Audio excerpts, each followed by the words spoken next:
Yang menarik tentunya karena di sana tuh kita bukan cuma belajar tapi hidup di sana selama 1 semester. Kita jadi tahu apa enak nggak enaknya di sana, apa perbedaannya di sana sama di Indonesia begitu. Dan kita jadi kerasa apa ya, iklimnya, atmosfernya.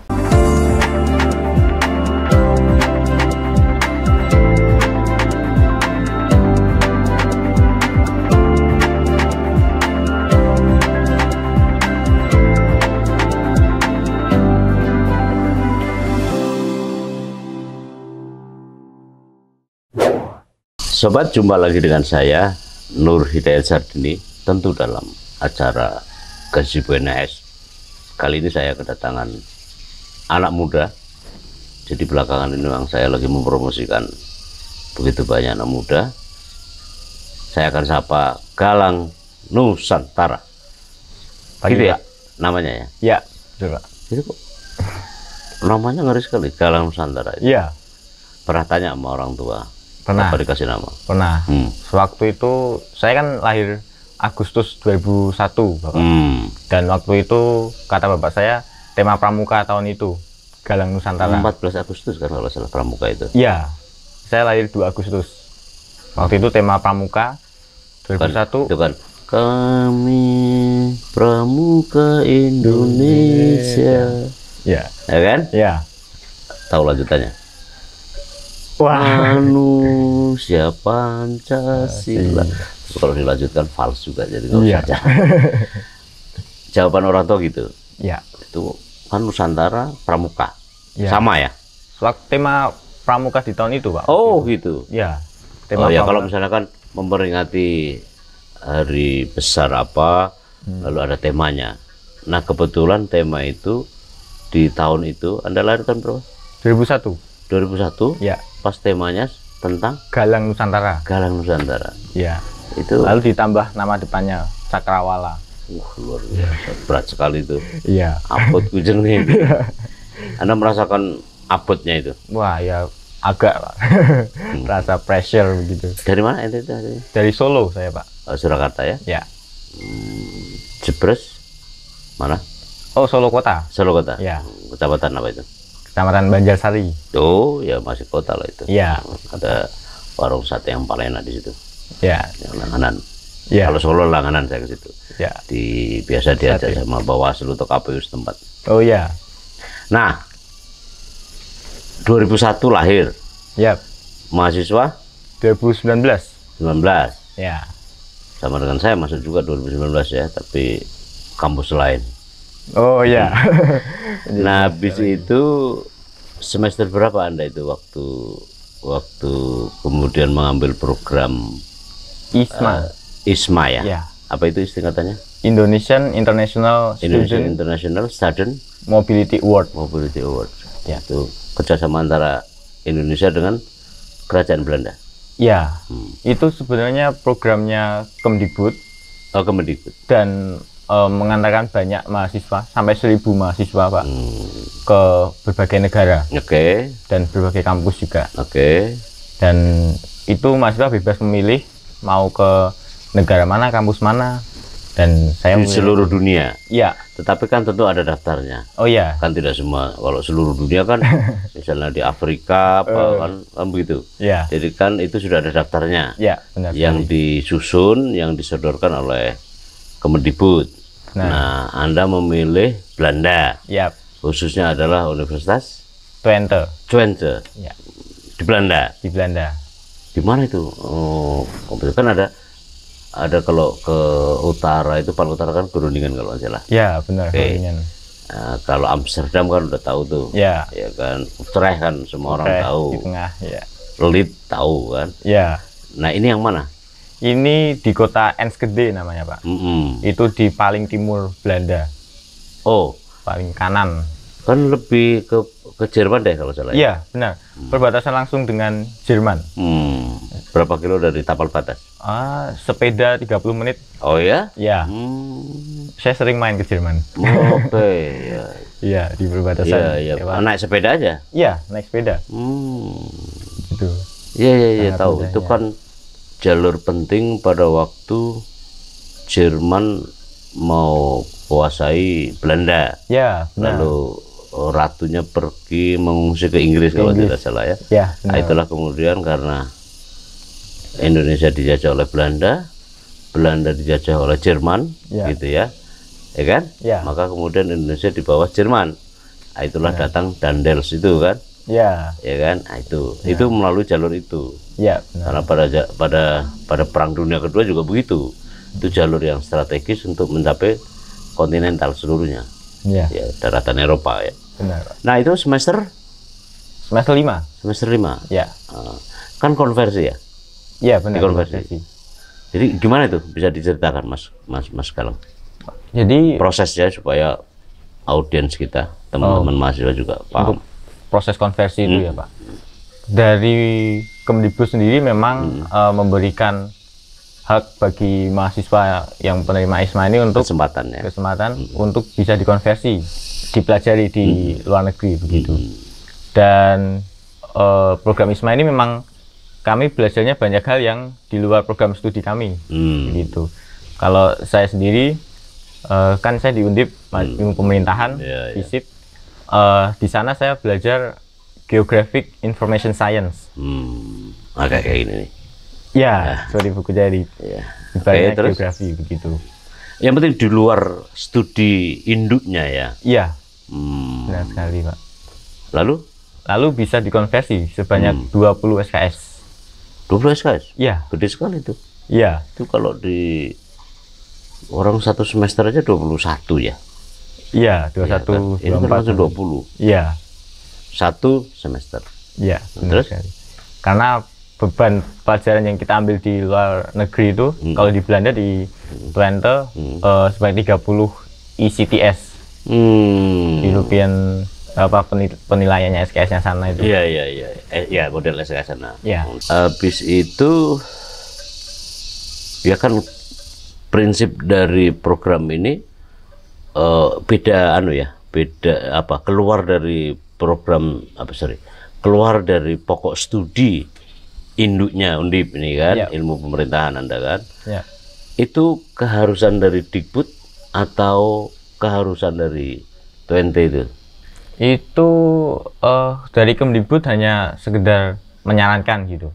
Kalau bisa berbeda dan di luar, karena ya program ini Merdeka Belajar, Kamus Merdeka itu. Jadi ada benar-benar. Selama ini Anda ambil konsentrasi apa di ilmu pemerintahan?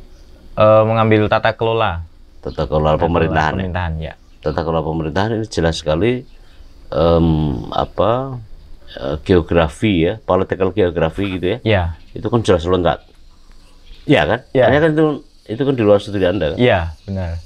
Orang ini kan kalau tata kelola pemerintahan kan jelas core bisnisnya program studi ilmu pemerintahan di FISIP Undip kan. Nah, sedangkan ini kan geografi ya, political geografi macam gitu ya. Itu kan jelas sekali studinya sudah agak berbeda.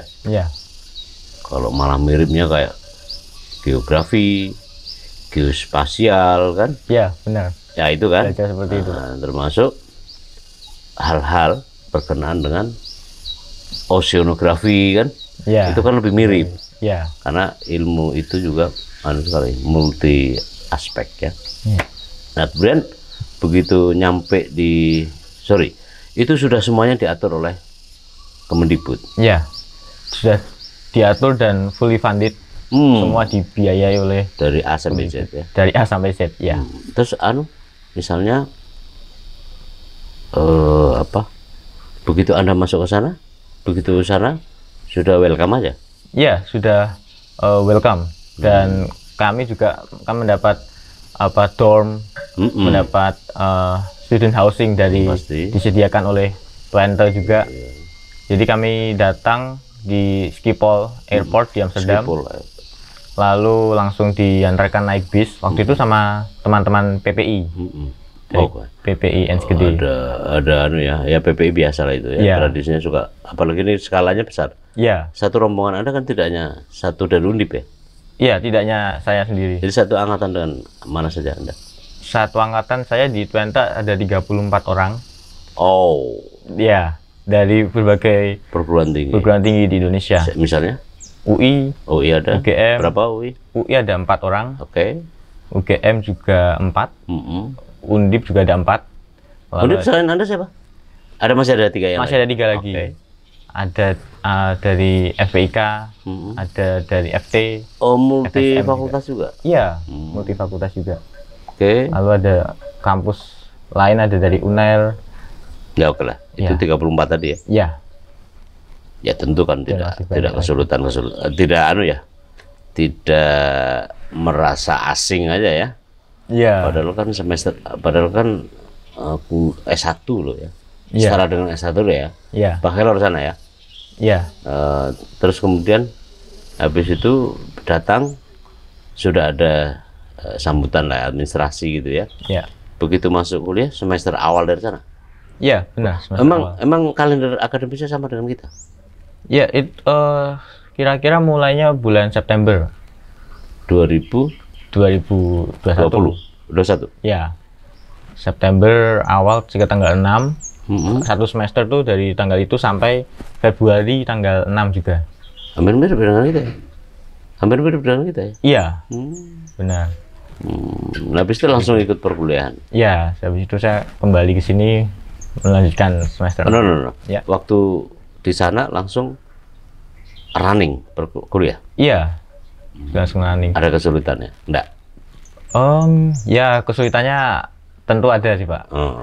Kayak seperti menggunakan software yang sangat baru bagi saya. Oke. Iya. Oh iya. Ya, apa itu? Macam apa itu? Softwarenya seperti QGIS, program mapping begitu. Lalu ada AirDASH. Berbasis GPS. Ya. Satelit. Ya, bisa menggunakan sumber data satelit begitu dan banyak sumber data lain. Canggih, iya. Ya, kalau itu kan seperti observatorium ya? Ya, mirip seperti itu, Pak. Anda pernah ke Bandung di Bosa?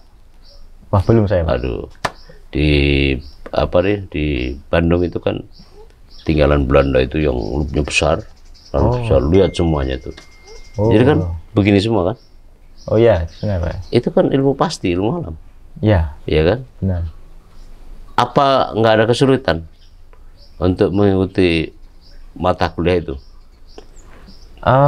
Kesulitannya tentunya saat menggunakan software itu. Jadi saya kadang sering belajar dari YouTube juga. Oke, masih perlu di teman begitu sih.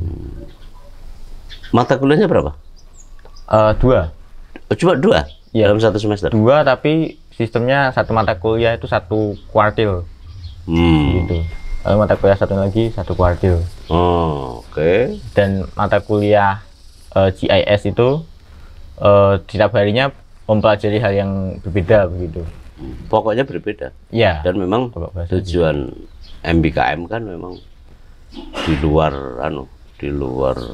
lokasi, ya, di luar studi, nah, ya, di luar kerja. Ya.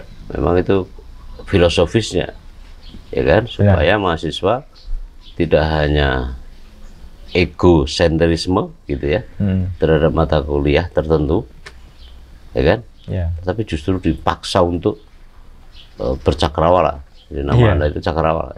Jadi untuk mahasiswa itu multi perspektif. Karena kalau dalam sejarahnya, terutama mulai abad ke-18 gitu ya, itu kecenderungan satu studi itu membutakan terhadap studi yang lain. Ya.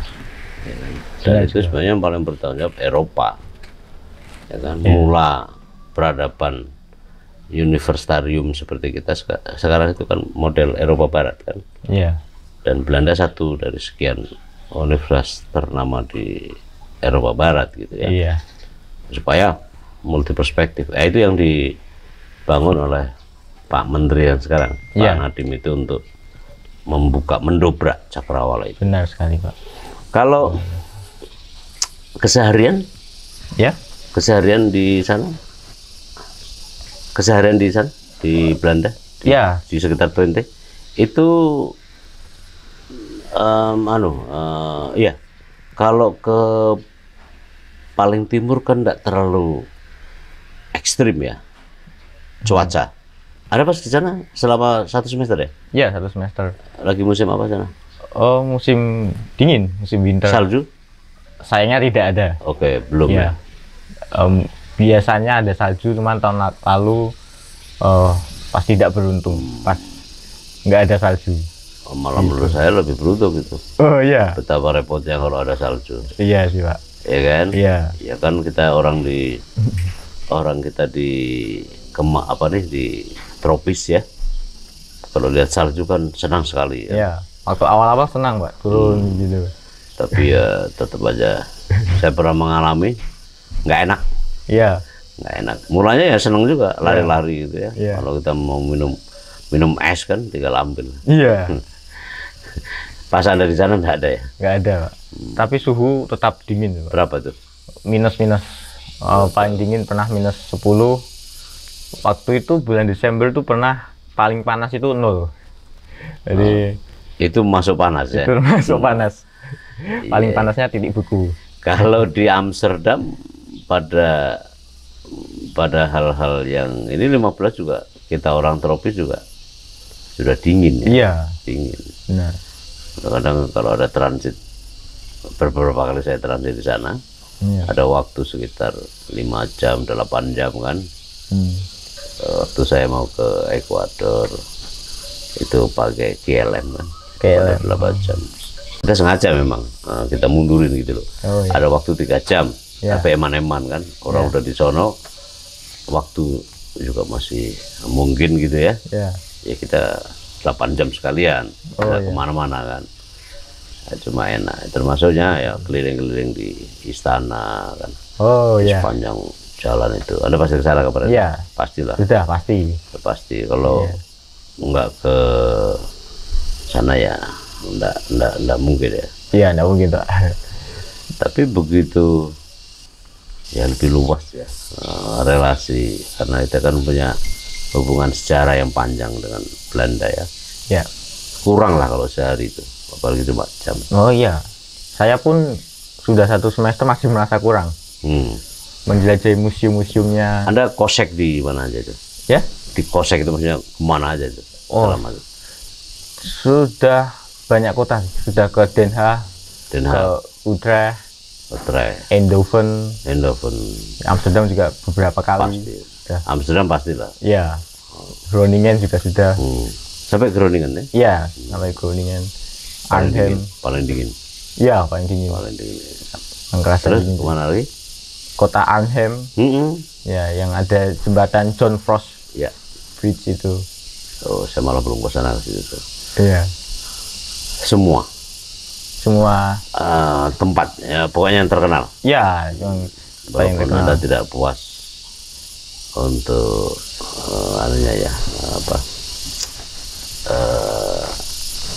semuanya, belum semua lah, karena paling enggak yang bawa Indonesia kayak museum kan.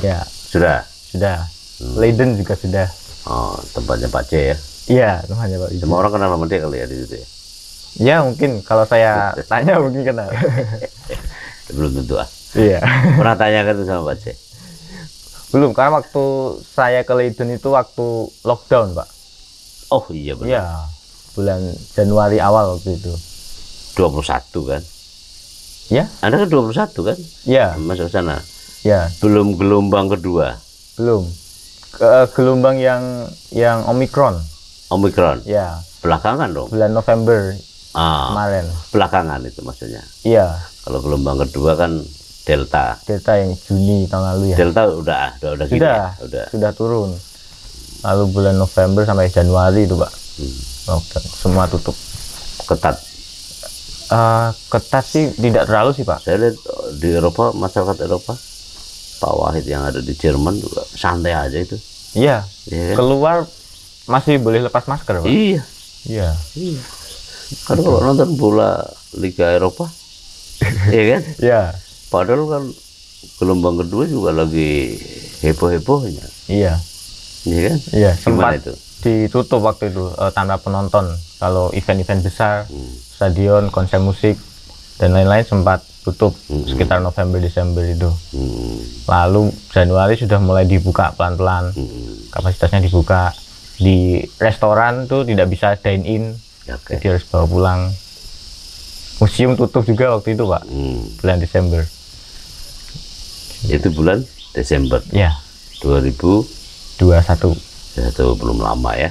Ya, Nah kalau keseharian di dormitory misalnya, di asrama? semua kalau di dormitory masih normal sih Pak.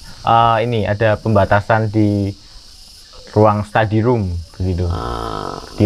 Di dormitory Social saya distancing kan, ya ditutup bahkan Pak, Oke. ruang study roomnya itu. Jadi kami kan biasanya belajar bareng di situ sama mahasiswa dari luar negeri juga, ngobrol-ngobrol Dari di banyak situ. bangsa. Dari banyak bangsa. Terpaksanya ditutup. Berapa lama? Ya, 1 bulan tuh ada Pak. Oh iya? Iya, Desember sampai Januari Jadi pertengahan. ada cuma 6 bulan, kurangi 1 bulan ya? Iya. Eman-eman ya? Eman-eman Pak. Eman-eman, sayang banget ya. Iya. Kalau ya di luar tadi itu kan kemudian kan masyarakat Eropa umumnya itu kan longgar gitu ya. Di Twente juga longgar. Sama saja sih Pak, di semua kota termasuk ya longgar juga sih. Tapi longgar pun kalau mohon maaf, kalau museum tutup, restoran nggak bisa dine in, kotanya jadi sepi. Ya. Itu. Terus karena penghasilan di situ ya. Ya. Tapi kesehariannya, ya misal begini loh. Kalau di kampus kan tadi udah ente sampein. Kalau di asrama, ketat juga. Ya kalau kita keluar kamar untuk masak di dapur gitu masih boleh-boleh saja Pak. Cuma di bagian study room itu yang ditutup, sehingga kan tidak banyak crowd, tidak banyak mahasiswa yang keluar begitu. Jadi itu ketat. Iya. Diawasi juga. Iya, diawasi. Pernah suatu ketika ada sekelompok mahasiswa juga ngumpul di ruang study room itu saat udah dibuka, cuman kapasitasnya sedikit. Lalu karena rame di foto Pak menggunakan CCTV. Besoknya langsung ditutup lagi. Oh, begitu. Viral, jadi viral di situ. Iya. Viral terbatas di situ. Iya. Jadi di CCTV itu difoto, ditempelkan di dinding, pintu, ya, di pengumuman-pengumuman. Iya, di pengumuman di seluruh dormitory, di lift, di pintu semua. Untuk warning ya itu ya. Iya. Untuk mengingatkan ya. Iya. Akhirnya tutup. Akhirnya tutup lagi. Otoritas kampus ya. Iya, otoritas kampus. Sampai 1 bulan. Itu ya nambah 2 minggu lagi gitu. Seminggu atau 2 minggu. Apa melonjak? Kasusnya ya melonjak waktu Omikron itu memang melonjak. Jadi memang kemudian lockdown itu. Tapi kan cepat berakhir juga ya. Oh iya. Dan sekarang waktu Anda tinggalkan kota itu? Waktu saya tinggalkan Belanda itu posisinya sudah mau relaksasi, sudah ambil dibuka. Ya, menuju normal ya. Ya. Itu kalau dari Anda tiba di Schiphol. Iya. Bandara Schiphol.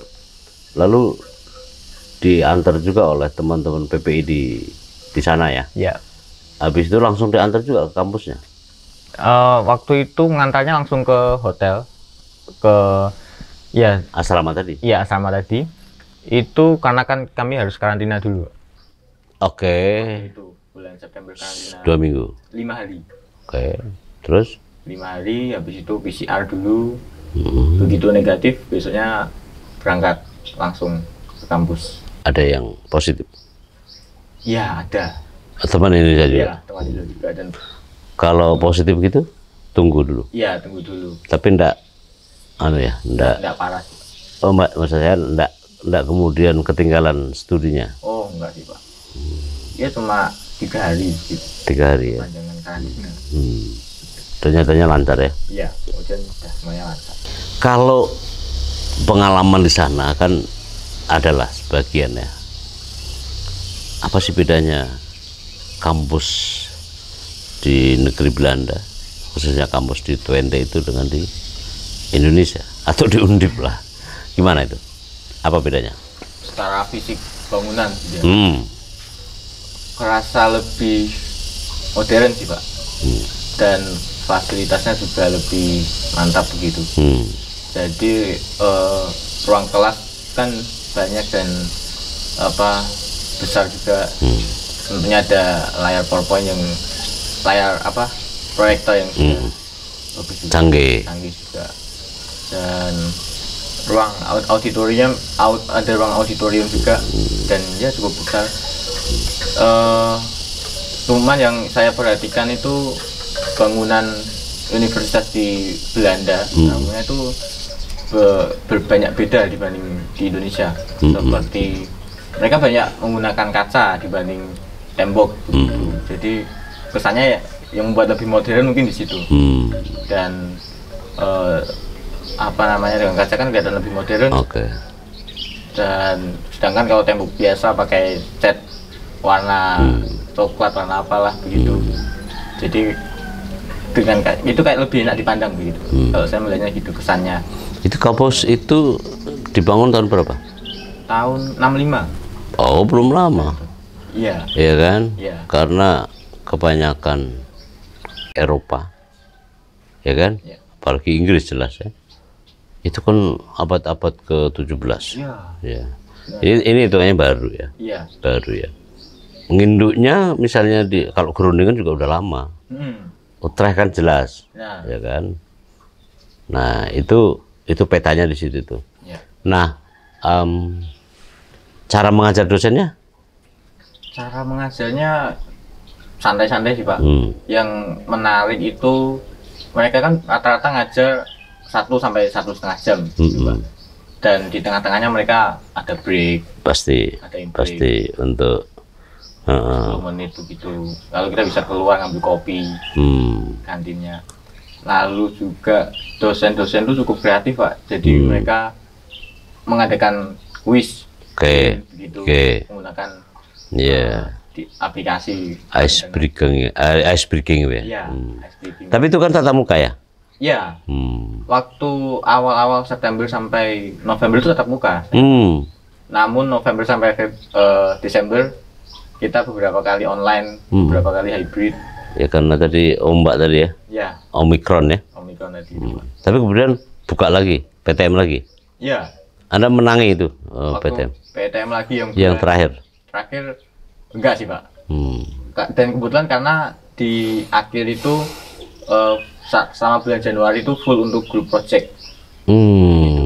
Jadi pelajaran saya di tiap akhir kuartil itu akan ada group project. Yang dibebankan kepada mahasiswa. Iya. Satu grup kalau satu kelompok? Ada 4 orang. Dan waktu itu dosen-dosennya itu mereka semua datang ke auditorium dan menjelaskan proyek mereka masing-masing. Ada yang bilang ini di proyek saya akan membahas tentang perubahan suhu di Amsterdam.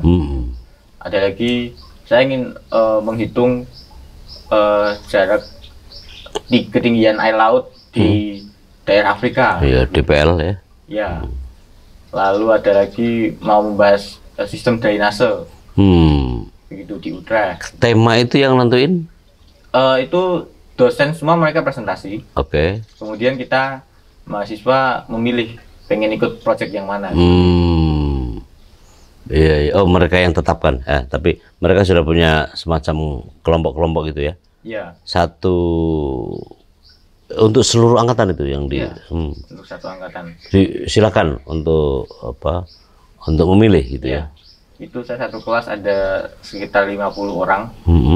Kemudian kita tinggal memilih mau dengan dosen siapa, dengan proyek apa. Berapa kelompok? Ada 10 berderet gitu ya. Iya. Lalu kemudian setiap mahasiswa harus bergabung. Iya. Sesuai dengan maunya ya, minatnya ya. Iya. Anda memilih? Waktu itu saya menghitung SLAM area. SLAM di. SLAM. Iya, di Mumbai. Di India? Iya. Emang sempat ke sana juga? Oh, enggak, bukan. Online, jadi. Oh ya, sumber bahannya bisa di download itu ya dari. Ya, tapi Anda ambil itu. Satelit, ya. Di selam area kan di Mumbai kan memang kuat itu. Iya, benar sekali Pak. Dan Ya kebetulan di Indonesia pun juga banyak kan Pak? Iya, iya. Area selam. Tapi saya kira jauh lebih. Ya di Indonesia masih ada. Iya. Tetapi kalau imajinasi liar kita itu kan Mumbai, Ya. Kalkuta gitu ya. Iya. Itu kan terus Bunda Teresa yang lahir juga itu di mana? Di India kan? Iya. Tapi enggak tahu di mana. Di Kalkuta kalau salah ya. Iya. Itu kan memang ya akhirnya jadi lahir ordo itu ya di tradisi Katolik itu ya karena memang itu kan Bunda Teresa ya. Iya. Nah, Anda ambil itu presentasi juga. Iya. Kemudian goalsnya dari project itu kan menentukan daerah mana yang masih kosong dan bisa ditinggali buat area slums ini. Gitu. Di daerah yang mungkin dekat dengan sumber air dan yang cocok untuk dibikin semacam rusunawa gitu. Iya. Solusi mengurangi kepadatan itu. Anda tawarkan juga itu ke juri atau ke dosen pembimbing itu? Iya, kami berempat.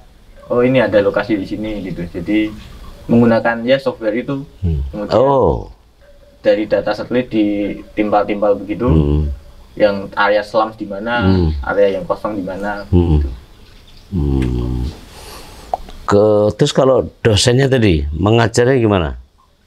Anda kan membandingkan bisa itu di di prodi pemerintahan itu udah tahu kan? Ya. Nah, mereka kan Anda tahu gitu ya. Itu gimana itu? Kalau saya lihat lebih menarik sih Pak, karena itu mereka banyak di tengah ngasih break, sehingga kita bisa refresh lagi. Mereka kasih game juga dengan kuis-kuis begitu. Tidak membuat mahasiswa PT ya, boring ya? Iya, kalau PT ya sesekali mungkin ya kerasa juga, tapi enggak terus-terusan. Iya, enggak terus-terusan begitu. Jadi di setiap depan ruang kelas juga ada untuk Coffee machine. Gitu, ada. Ada. Otomatis ya. Iya. Iya. Coffee machine dan wastafel. Pasti ya. Ya pasti. Dari wastafel. Iya, kayak anu itu ya di kampus Cambridge itu yang pernah saya ke sana itu selalu saja ada fasilitas ya. Cuci tangan pasti ada. Iya, pasti. Ya, karena itu kan untuk orang barat ini kan tidak seluruhnya setiap hari mandi kan. Karena memang iklimnya memang beda. Iya. Tapi kan tangan pasti mereka bersih gitu ya. Selalu sih, Pak. Cukup taat ini sih protokol kesehatannya. Iya. Dan begitu masuk ruang udah merasa beres gitu. Nah, terus apa yang disampaikan dosen dalam memberikan materi kuliahnya? Misalnya gitu. Yang disampaikan tentunya ini ya, membuat kita supaya lebih kritis ya Pak. Membuat kita lebih mikir ini tuh manfaatnya apa buat prodi kita masing-masing. Karena program ini kan sebenarnya memang pertama diikuti ISMA yang multi major dan diikuti juga oleh mahasiswa Twente yang multi major juga. Dan kita mencoba menerapkan itu di ilmu tentang geografi itu ke kita, tentang GIS itu ke aplikasinya apa gitu. Enggak kesulitan Enggak terlalu sih Pak. Untuk cara mereka menyampaikan sih cukup jelas sih. Oke. Dan memang bahasa Inggris ya? Iya, bahasa Inggris. Dan memang sudah didesain untuk pemula begitu, yang baru belajar. Iya. Orang yang berpikiran sederhana sekalipun masih bisa ikut gitu ya? Iya. Dan memang itu yang Anda alami ya? Iya, benar Pak. Habis jadi kan begini, dosen itu kalau di Indonesia ya rata-rata, tidak semua tentu saja juga, itu mengandalkan pada apa yang dia ingat,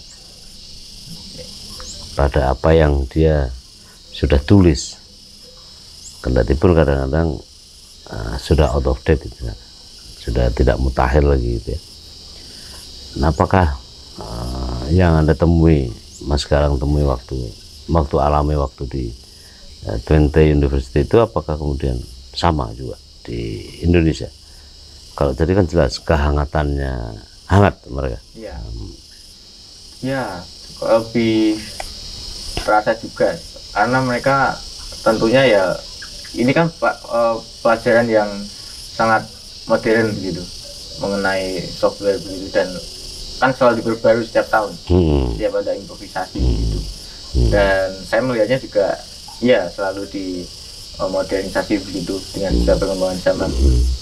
Dan pernah waktu itu tentang ada debat gitu, ya, kami berdebat juga, jadi satu kelas dibagi dua kelompok mengenai cyber security, terutama berkaitan dengan GPS location misalnya gitu, keamanannya pro kontranya begitu. Itu kan cukup terbarukan gitu. Artinya sebenarnya kan nggak terlalu beda jauh ya sebenarnya dengan tradisi pengajaran kita ya, nggak terlalu drastis lah ya, ya kan? Ya kita iya. Supaya orang juga tahu bahwa pendidikan kita ini ada yang bagus, ada yang sebaliknya, kita akui, dan demikian juga orang lain.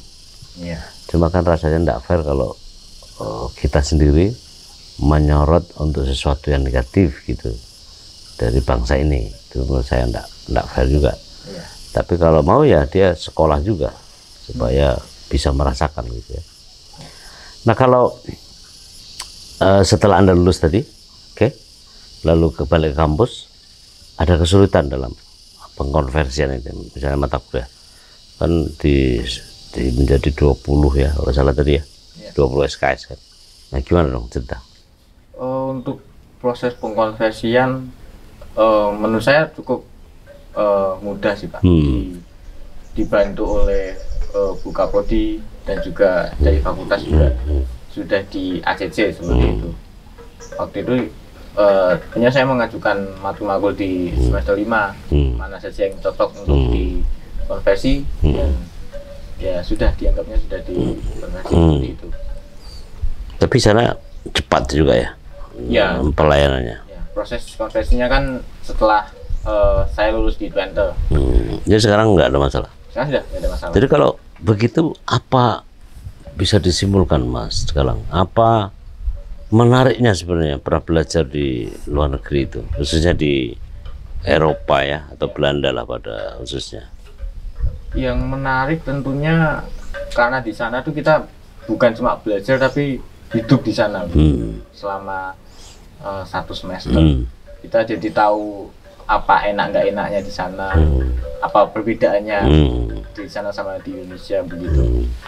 Dan kita jadi kerasa apa ya, iklimnya, atmosfernya, orang-orang di sana seperti apa. Dan yang Anda lihat apa orang-orang di sana? Mereka itu memang terasa lebih individualis. Di apa namanya, ketika kita ngantri, kalau di Indonesia pasti kita langsung ngobrol dengan sebelah-sebelahnya. Itu terasa sekali, kayak diam-diaman begitu. Cuman ya kalau ada yang kendala kesusahan apa, dibantu. Lalu di sana di Belanda itu kan banyak yang bersepeda Pak. Nah saya di situ ada perusahaan yang menyewakan sepeda, dan saya menyewa selama 1 semester sama 6 bulan. Dan saya keliling naik sepeda, mencoba explore juga mengenai sepeda. Berapa euro itu? Itu sebulannya 15 euro. Murah ya? Iya, cukup murah selama 6 bulan begitu. Dan apa namanya, yang berbeda tentunya juga lebih sunyi Pak. Karena jumlah penduduk, kepadatan, terasa lebih ayam lebih. Iya. Memang damai lah di sana ya, karena emang. Nah habis itu buat teman-teman yang mau ikuti jejak Mas Galang, apa pesan Anda ke audiens kita? Pesan saya mungkin jangan pernah takut buat mencoba hal yang baru. Karena dulu awalnya saya itu juga cuma sekedar pengen ngerasain tinggal di luar negeri. Tahap yang pertama saya lakukan jelas mencoba TOEFL untuk bahasa Inggris. Berapa yang diperlukan? Waktu tahun lalu itu TOEFL ITP minimal 550. 550. Ya. Itu Atau udah IELTS 6,5. Itu udah bagus banget tuh. Ya. Duolingo test juga minimal 100. Kalau teman-teman yang lain merasa at home nggak di proses itu? Maksudnya begitu dia ikut kembali ke tanah air, apakah mereka kemudian misalnya ada komitmen bareng atau apa gitu ya, seangkatan dengan Anda itu? Iya, kita kan masih punya grup dan ya masih berjejaring juga. Untuk saat ini tuh kami biasanya fokus ke membantu teman-teman yang pengen ikut program ini gitu. Kayak kemarin saya juga di himpunan, kemudian banyak teman-teman saya itu yang mengajak, Pingin ya? iya, mengajak adik-adiknya supaya ikut ke sini begitu. Ada minat mereka? Ada dan banyak. Oke. Ya, pendaftar juga sepertinya meningkat. Berapa tuh dibanding tahun lalu? Berapa? Tahun lalu pendaftar tuh 2.500 Pak. Indonesia. Indonesia. Iya. Sevisip sendiri. Sevisip, wah kalau data visip. Ya paling nggak kan Anda kan angkatan pertama kan? Ya. Angkatan kedua ini kalau dilihat dari antusiasme atau animo tampaknya bisa jadi gitu loh. Nah, ini yang Anda lihat ada. Ada. Cukup banyak. Waktu itu sekarang ini kan ada grup WA untuk mahasiswa FISIP yang mungkin tertarik ikut. Iya. Itu ada grup WhatsApp-nya sendiri. Iya. Dan kalau tidak salah sudah hampir 100. Betul. Saya ikuti juga itu. Ya. Nah, kalau simpulan Mas Galang terhadap pandangan mereka negeri penjajah pada waktu itu dengan Indonesia, ya Anda temui nggak di jalan-jalan itu orang menanyakan tentang Indonesia gitu? Oh iya.